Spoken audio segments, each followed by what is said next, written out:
1757 नदियां शांत थीं, पर इतिहास उथल पुथल में था।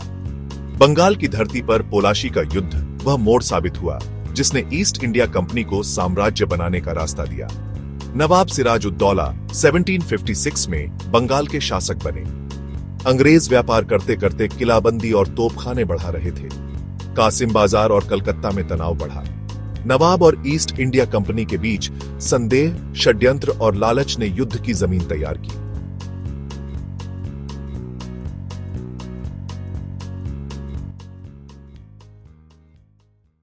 कंपनी पक्ष का सेनापति रॉबर्ट क्लाइव था।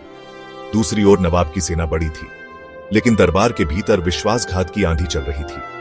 सेना नायक मीर जाफर को नवाब के विरोधियों और कंपनी एजेंटों ने भविष्य के नवाब का लालच दिया। सोना, चांदी और सत्ता के वादों ने इतिहास की दिशा बदल दी।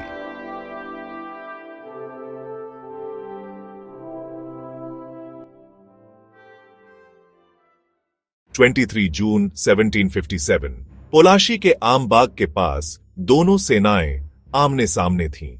बारिश की फुहारें, गीली मिट्टी और तोपों की गरज। कंपनी की सेना छोटी थी, पर अनुशासित और आधुनिक तोपखाने से लैस। नवाब के सिपाही अधिक थे, पर कमान बिखरी थी। लड़ाई चालू हुई, मगर निर्णायक घड़ी में मीर जाफर और उसके साथियों ने सेना को निष्क्रिय रखा। वे युद्ध भूमि पर थे, पर लड़ाई से लगभग बाहर।